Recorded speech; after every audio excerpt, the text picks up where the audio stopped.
What's going on, everybody? My name's Corey, also known as that TCG guy. This is totally not the third time I've tried recording this because my microphone situation seems to be a little smidge fucked up, but we're gonna go with it. So if this is coming out a little bit loud, I'm sorry. I'll tweak it. I'll try to. You don't care. Let's move on. Anyway, this week for BREW-BRG, I'm joined by my good buddy, Mr. Bevers, none other than the host of the Chaos Chat Commander, the helm, I think, of Chaos Chat Commander, where basically you play a commander game and chat can go and mess with the game in cool and unique ways. Super awesome, super fun to be a part of. I highly recommend if you're not already following Mr. Bevers, I'll put all his links and stuff down in the description. Please stop what you're doing, go follow him, let him know you came from here. You'll be so happy you did it, trust me. Today we're building Thassa, God of the Sea. Here it is. It's a very interesting and unique mono blue deck that's not really like something I've ever seen a mono blue deck do. I mean, it does mono blue shit, but in like a cool way, in like a fun way. You're gonna see, you know what, you're gonna see it. Let's just go. Let's just jump into it. Let's check it out. All right, what's going on? Welcome back to BREW-BRG. We are sitting here with none other than Mr. Bevers. You're like over there. There you are. How you doing, man? I'm doing pretty good. How about yourself? I'm doing great. It is almost 1 a.m. and we're both very tired, but we're sticking through it. People are watching this on Friday. You're not supposed to tell them what time it is. Oh yeah, no, it's Friday. It's right now. We filmed it and it's coming out exactly when we finished filming.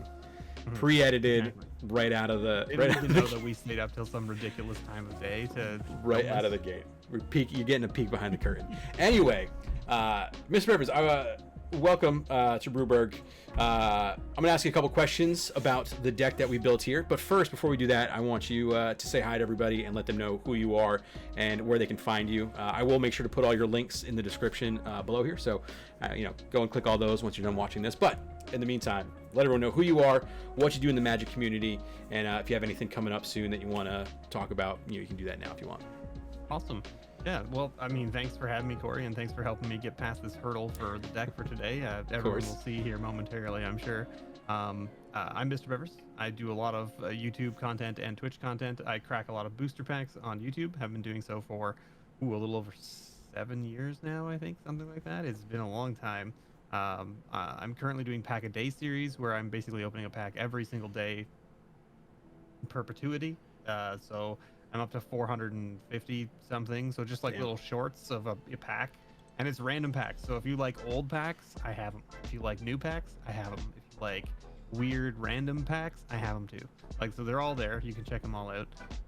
And then of course Twitch, I do Chat Chaos Commander Tuesdays and Saturdays, where you can spend your channel points from Twitch, which are just points you get for free for watching, and you can muck with the game as we play, and it's very wild, and it gets really out of hand. The new token rule of double face cards is going to actually play a big part in my Chat Chaos, because One of the things that my Chat Chaos does is it makes tokens of permanence out of people's libraries. And previously, when you get a token that's a dual face thing, it doesn't have the ability to flip. Well, now it will. So that's going to be a big change to how things work on Chat Chaos. Nice. I'm interested to see how that works with, just in general, being able to create flip tokens is going to be nuts. It's going to be super cool, I think. I think there's going to be just a bunch of wild stuff happening. Oh, yeah. It's going to be very interesting. The March of the Machine set already looks pretty nuts, so I'm excited for that. But we digress. We're here. We built a commander deck tonight, like we usually do here on BREW-BRG. Tonight we built Thassa, God of the Sea. So just to give everyone an idea, Thassa, God of the Sea is a 5/5 legendary enchantment creature god for 2 and a blue. Has indestructible, like the gods do. As long as your devotion to blue is less than 5, Thassa isn't a creature. At the beginning of your upkeep, scry 1, and then for 1 and a blue, target creature you control can't be blocked this turn. So I feel like when people see this, they're going to have a very specific idea of what this kind of deck is, and they're going to be sorely mistaken when they see what is actually built here. So first of all, why did we go with Thassa? What's the story behind Thassa? So I tell almost everybody I talk to about my Commander experiences that I didn't really start playing Commander until 2018. And the first deck I built was, I think, Arcades by myself, like not something that was out of the box pre-con that then was like edited. After that, I kind of had like no direction on where I wanted to go next with building decks. And since I was still kind of getting into it and getting kind of like my feet wet in deck building, I was like, what am I gonna do? And then the Stargazing Secret Lair came out for all of the original Theros gods, and I went, hey, it might be kind of cool idea to like buy that and then like make a commander deck for each of the Stargazing gods so that they get a kind of a place to shine at the commander like space for each of the decks. And so I did that. So I bought the Stargazing pack and I started with the white volume 1, which was all the white cards, and I built all of those, and I was like, sweet, awesome, I got these all done, and I like banged them out. And then I got to the volume 2, and the first one was Thassa, and I was like, mono blue, and I was like, I don't play mono blue. I was like, what am I gonna do with this deck? So it's been sitting on my deck, like the commander card has been sitting on my deck for like the past 2.5, 3 years, just waiting to be built, and I haven't moved on to any of the other gods because I got stuck here, and I went, I can't disrespect Thassa and mono blue by moving on to the other gods just because I don't know how to build it, so I'm not going to. So I'm going to sit here and wait till I get this done, and then I'll move on to the other gods. So now that we've built this, I can move on to the others. We've hit a milestone. You hit a milestone here, and now you're ready to keep going, which is great. That's cool. I'm glad we could help you get to that point and continue the journey that is building the gods. That's a long great. Time coming, that's for sure. Awesome. I appreciate it. Awesome. All right, so like I said, this isn't your typical Thassa build at all. Where did we, what is this deck? What the fuck did we do? So as I mentioned, I don't like the reason I got stuck on mono blue is because I'm actually not a blue mage myself. It's not that I like, have this deep hatred for blue magic or anything like that. It's just that it's not really my playstyle. That's really what it comes down to. I don't really like control magic, I guess is the best way of putting it. So like counter spells and like control spells and bounce spells and all that kind of stuff, like just basically controlling the board in a state where it's like the game kind of like slows down a bunch because I don't want you to do the things you're doing, because otherwise the game will end quickly because I'm not ready to deal with it. Those kind of like mentalities and ways of dealing with board states is not really how I do things, because I'm more of like a heads down, turn things sideways kind of player, or maybe like a combo off with a few things that go together like some weird Rube Goldberg machine, right? That's maybe more my style. Or in this case, I'm an Orzhov player, so like aristocrats, like let me drain you without having to attack. That sounds great. I love those things. So we took this deck in a direction that is not mono blue like typical. We took it in a direction of like, I think I mentioned when we started building it, I was like, let's try to aim for like a mono blue aggro deck. And then from there we kind of like took some ideas from each other and then from chat on Twitch while we were building it, and figured out let's go with like a weird kind of like Islandwalk evasion sub theme, and figure out how we can like make everybody have islands so that our creatures can always get in. Now of course Thassa's main ability is that it makes creatures unblockable, which is kind of where we went with that's why we picked aggro in the first place, or why I picked aggro in the first place. I was like, her ability lets you make them evasive to begin with, but how can we give them a better evasion that we don't have to pump mana into to get it to happen? I feel like we saw like Master of the Pearl Trident and was like, okay, Islandwalk, Merfolk, how can we make everything Islandwalk? And then someone in chat brought up a card that we're going to talk about later, that kind of just like literally opened the floodgate. And we were like, oh shit, okay. And I love Merfolk is one of my favorite creature types in the entire game, so I was jazzed when we started going down that road. My commanded deck, I'm a big Merfolk enthusiast, and if we can get this deck to the professor at Tolarian Community College, who knows, maybe he'll be like, oh, and then he'll build it. It's crazy. But we have to make it $50, right? We do. So that it's a pre-con? We do, yeah. Oh yeah, yeah. That's good. I don't know how we'd cut some of the things here, but we'll have to figure it out. We'll get there. Difficult. We'll get there. All right, cool. So that being said, how is this deck trying to win? Like, how are we claiming victory? Right. So I mean, as I mentioned, aggro, right? It's gonna turn things sideways and just try to get in for damage. So like we have a lot of ways to pump our team with lords, because we did stick with kind of like a Merfolk theme. So we have, of course, we're running like all of the lords that help pump the whole team up, and then we have things like Metallic Mimic and things like that put 1/1 counters on them so that they get bigger as as they come into play, kind of thing. So, and then of course evasion, right? So the idea is that like even if you're chipping in with like a bunch of 3/3s, they're getting in because nobody can block them. Yep. Kind of the idea, right? Yeah. Awesome. Yeah. No, it's the Islandwalk, the things like Stormtide Leviathan, like giving all your creatures Islandwalk and then making it so other people can attack you, and they're just stuck, I think is really funny. That Colossal Whale, again, we'll talk about, I'm sure, in a little bit, but like those weird, crazy cards that have Islandwalk, so they have the evasion we were talking about, but then also have some crazy ability that a lot of these cards do have, which is cool. We know what the deck is. We know what the deck wants to do to win. So if someone came up to you and they were like, Mr. Bevers, this is an insane deck. This is really fun. This is cool. If you had to show me 5 cards, like 3 to 5 cards that encapsulate what this deck is, or maybe you just really like them, whatever it is, what are those cards going to be? So I mean, like obviously the first thing that we want to talk about from the deck is probably the Quicksilver Fountain.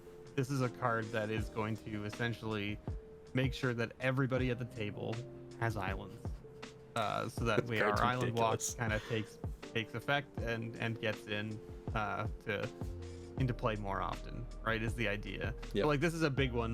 This is also a card that I haven't ever played with myself, but it is definitely a Mr. Bevers brand card in the aspect of it does something to everybody at the table, but not necessarily detrimental. Yep. Right? Like, yes, it makes them islands, and then the fact that it puts these flood counters on them, and then once everything at the table is an island, it removes all the flood counters so that all the lands now become what they were originally, so it doesn't really like hose everybody forever. Yep. It's like a few turns and then it goes back to normal kind of thing, and then as more lands come into play, it takes longer for everything to flood, right?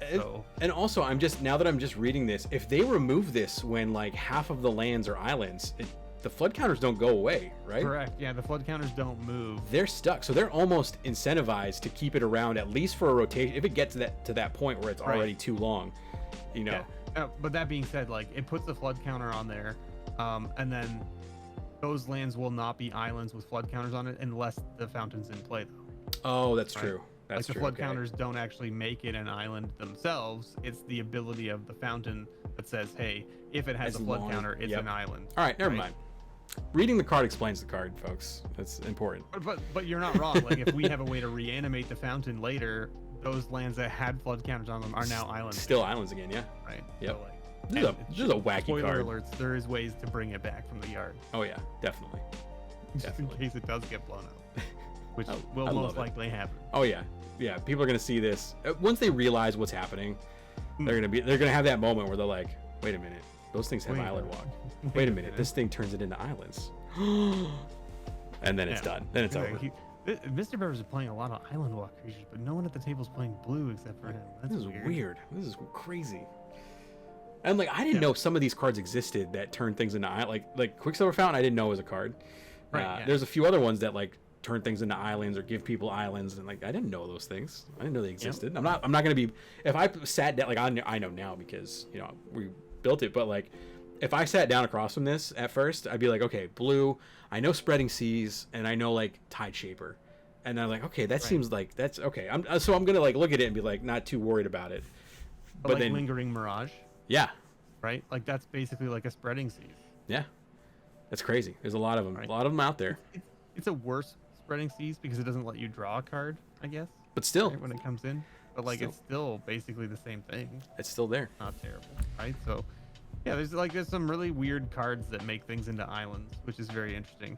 And that, speaking of that exact thing, the next card that I would probably bring up to people, which is like on the theme of making sure that our opponents have islands. We found this weird creature while building this deck called the Videlkin Plotter. Yep. And this is a 1/1 wizard that when it enters the battlefield, it lets you exchange control of target land you have with a target land that an opponent controls. And so it ensures that you can make sure that everybody at the table has an island is kind of the idea.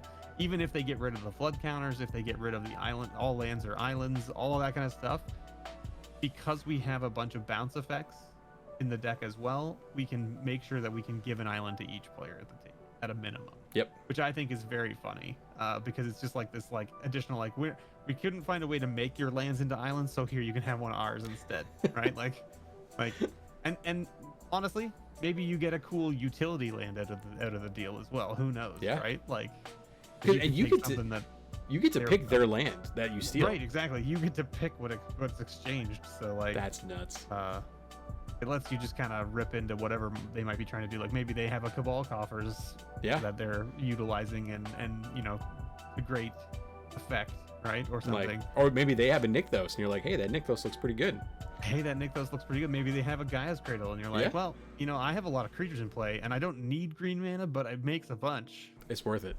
Yeah, like why not? It's right? that's a wacky I think card. this is just a really cool card for the deck. Yeah. And it's very on brand with the whole like, what does that card do? Wait, why are you giving me wait, hold on, you've given me an island. This is bad for me. Hey, is that a Stormtide Leviathan? Oh shit. oh no, this is not great. Yeah. Yeah, so like I think that's just a really funny the deck started as a Merfolk deck, as we mentioned. Yep. But then one of the things that a lot of folks will notice is that a lot of Merfolk are also wizards. And because of that, we started looking at what other wizards could we put in the deck, and that's where we found this man. Yep. Or this card, I guess. These folks. It's just very hilarious to me. It is hilarious. Yeah, so it's an interesting little piece. So that's card number 2 that I would bring up. Yep. Card number 3 is something that's like near and dear to my heart, with these types of decks, and that is Maskwood Nexus. So this is a card we have another similar card to Maskwood Nexus in the deck as well. So we have kind of like a recursion of this type of effect. But I like putting this type of thing into these decks so that the cards that you're playing that don't fall into the normal like theme or creature type subtype that you're building with, then still get the benefit of those lords and things. Like, so this will turn, like for instance, our Vedelkin Plotters will turn into a Merfolk, which will get boosted by our lords, and then also have Islandwalk. So like these types of things are important to the theme of the deck, right? Yep. And so like just having this kind of static thing that allows you to treat each creature as every subtype is great, right? And to just sort of like, I guess, caveat that, it's like the other version that we have similar to this is Arcane Adaptation, which is a little bit more limiting because you have to pick the creature type as it comes into play, and then everything becomes that creature type, whereas Maskwood is just a blanket statement of like everything is basically everything forever. Yep. So we do have that kind of recursion, or like essentially a worser version, I guess, available, so that way if one gets blown up or one we find one before the other, we can at least still have that effect. Yep, a little redundancy. Exactly, yeah. Card number 4 is something that I play in every blue deck that I play, and it makes probably the most sense in this deck because it has Islandwalk as one of its static effects, and that is Colossal Whale. That's right, you all thought I was going to talk about Stormtide Leviathan. No, we're talking about Colossal Whale. Yep. This is a 5/5 7-drop that has Islandwalk, and it says whenever Colossal Whale attacks, you may exile target creature defending player controls until Colossal Whale leaves the battlefield. So this is a nice little way to remove things off the table that you don't like. And because you have Islandwalk, you don't need to worry about those things blocking your things. So you're basically removing threats that you don't want coming at you. Yep. So, which is a big part of things. Now, of course, Colossal Whale may get removed and those things may come back into play, but that's just a risk you have to run, right? Yeah. Oh yeah. And I mean, we have some protection and stuff for our creatures as well, but like, you can only do so much when of course you have 3 opponents and you've probably ticked them all off by maybe exiling one of each of their things. Like, who knows, right? Oh yeah. But I mean, like things like Grasp of Fate are played, like those are, all those other effects that like steal something from people, and only until it's removed. So, it's not a bad ability. No, it's not bad at all. I mean, it's on a body, right? Yep. And that's what makes it a little bit easier to remove, right, than some of those other things. But like, it's still just a really good card. And I mean, I'm just a huge fan. I have a whale themed deck, right? Oh, there you go. And that whale themed deck that I built way back was built because of Colossal Whale. Colossal Whale was the first card that I put in the deck, and I was like, I'm building a whale themed deck. Yeah. I want this deck to be all the whales that exist that I can have in the deck. And then I actually just found out last Saturday that Horde of Notions is an elemental. But if you look at the art on that card, it's a whale.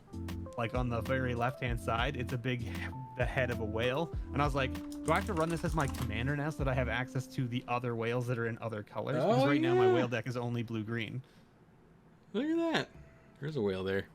Like, I had no idea, had never noticed it before until just on Saturday. Yeah. So I was like, huh, weird, interesting, but also cool. Yeah. But yeah, so that's card number 4. And then for card 5, I think honestly, we probably just talk about Whir of Invention is probably what I would talk about. Okay. This card is an instant that just like gets you whatever you need out of your library from the aspect of artifacts. And the reason I bring it up is because we may want the Maskwood Nexus, we may want the Quicksilver Fountain. Both of these things are 3 and 4 drops. And I'm not a huge fan of tutors myself in Commander, because, you know, and it's not that they're not good.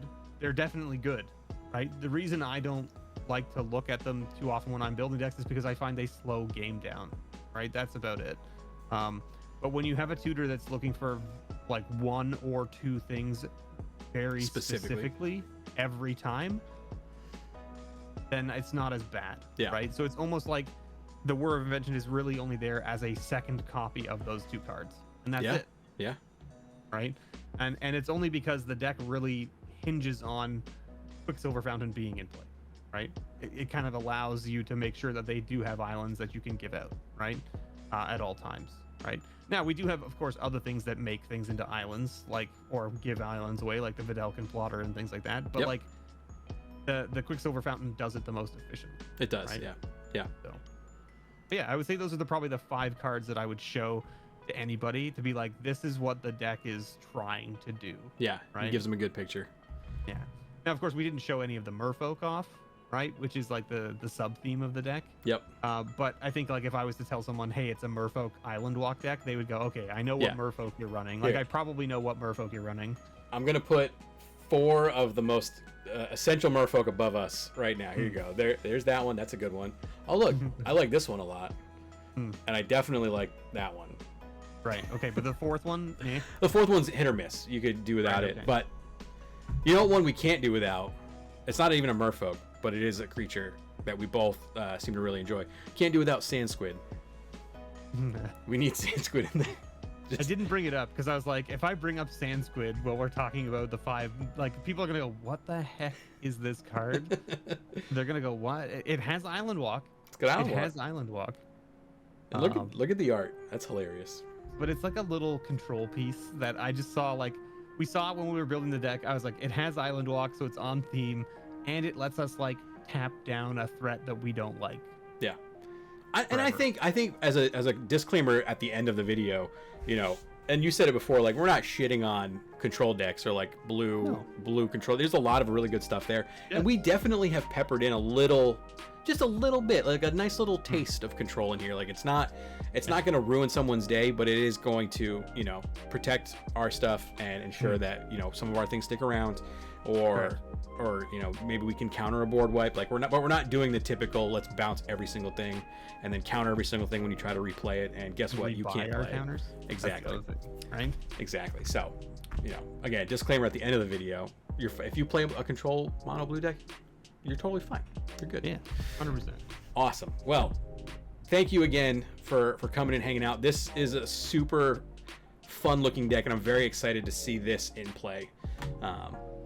Like I said, I love Merfolk, so this is right in my wheelhouse. And like I said, you have to let me know when you either on your stream or if we get a game in together at some point. I want to see this. I feel like when I get it built in paper, I will not play it until I'm getting my first game with you. Okay, that's fair. That's fine. We'll make sure we plan something out. We'll get it in the books. Sounds good. Awesome. All right, cool. Well, one last time, Mr. Bevers, thank you so much for coming and hanging out. If people want to find you, where can they go to find you? I mean, Linktree is the best, right? Yeah, it's going to be in the description. You'll have down below probably. The Linktree just has all of my stuff. So like, you can find me YouTube, Twitch, Twitter, all that good stuff. I'm a QuiverTime ambassador now, so if you want discounts on your QuiverTime products, by all means, you can go check that out. That should be linked in the Linktree as well. I have an Inked Gaming affiliate thing that I hardly ever use, but it exists. And do you have like a Patreon or anything where people can go to support? The Patreon's kind of like lackluster at the moment. I actually gutted my Patreon back in January of this year because I was doing a lot of like giving away magic cards, like a lot, and I couldn't keep up with mailing everything out every month. So I had to gut it and just be like, I have to take a step back and look at what this is and how much it's costing me, not only money wise but also time wise, and figure out what a better solution is. Because I still want to give cards to my patrons. I just want to make sure that it's more efficient and it makes more sense for what's actually going out. Totally. I got to do the same thing. Awesome. All right. Well, yeah. So all of his links are going to be down in the description below. So if you want to if you want to check those out and take a look, please go do that and show some support. Wow, my brain is just shutting off. Dongle the bongles and clonk the lonks. Exactly those words. Couldn't have said it better myself. All right. If you enjoy this and you want to be a part of the deck building experience, every Sunday you can find us over at Twitch, or find me over at Twitch, twitch.tv/TCGguy, with another one of my content creator friends, or just friends in general, building decks. A lot of the cards that we put into these come from chat. I would say like, maybe 20%. It's like, oh, someone in chat is like, hey, what about this card? And we're like, oh, shit, that's probably more than that. Yeah. So yeah, if you want to be a part of this, you can always come check out the stream every Sunday, 10 p.m. And then, like I said, these videos come out every single Friday. I've been trying to be a lot more consistent about pumping a video out each week so people can get some content there. And the last couple weeks, so far, so good. So we're going to keep that train going. And the last thing, there's also a Patreon for myself as well. Like I said, 2 tiers. The $1 tier gets you a thank you in every single one of these videos at the end. And then the $5 tier gets you a thank you. And then if I come out with stickers or, a new proxy card or something, or a token, those all get sent out to the $5 patrons. So huge thank you to all those who are already there and part of that. I really appreciate you. And that's it. Also, if you want to see the entire deck list in its entirety, that will also be in the description. So you can take a look at it. If you want to build a mono blue Merfolk, Islandwalk, bounce, sub-theme deck, then you can take a look at that and get some inspiration. So, all right, Mr. Bevers, thank you so much for coming and hanging out. Next Sunday, I don't remember who's going to be on. I'll probably cut this part out because I feel bad not remembering. And that's all I got, everybody. Have a great night. I'm going to cut it back to myself to do the official outro, maybe. I don't know. I haven't decided yet. I'm an adult. I can do what I want. So have a good night, everybody. We'll catch you next time. Hopefully you enjoyed this video. Thank you so much for being a part of it and getting this far into it. If you enjoyed it, please consider putting a big thumbs up, a like on the video. And if you haven't already, please consider subscribing. It really does help out a lot. I'm trying to get up to 300 so I can try to get these videos on EDH Rec. I think that'd be super fun. You should help a friend out. Come on. Here we go. Anyway, again, if you enjoyed this and you want to see the full deck list, you can click on the deck list, the Moxfield deck list in the description below. It'll bring you right to the deck that we worked on. You can see it in all of its glory. Like I said, one of the most unique Islandwalk, mono blue, Merfolk, wizard, enter the battlefield shenanigans I've ever seen. I love it. I think it's super fun. I can't wait to see it played in action. I can't wait to see it played against me. I can't wait to see it played against anybody. I'm really excited about this one. So again, go and follow Mr. Bevers. Give him some love. Click on the links down there. Go follow all of his things. Chaos Chat Commander, one of the most unique experiences you'll watch. I know a few people out there do it, like Queen of Cardboard does it. Mr. Bevers does it. It's definitely a very unique way to play and watch Commander. In a realm, including myself, that are kind of all doing very similar things. It's one of the more unique ways to watch. So go check it out. It's really fun. Thank you again for hanging out here. As always, make sure you hit the little like button, subscribe. Again, I do have a Patreon. $1 tier gets you a thank you in every single one of the videos, which you'll see right after this. And the $5 tier, if I make stickers or little trinkets or doodads, usually you're one of the first people to get your hands on it if you're part of that $5 tier. So thank you already for all the patrons who are part of it. I appreciate you so much. And that's all I got for you. So again, thank you so much for watching. And as always, build decks. I don't know, be good to each other, all that fun stuff. That's all I got. All right, see you later. Peace.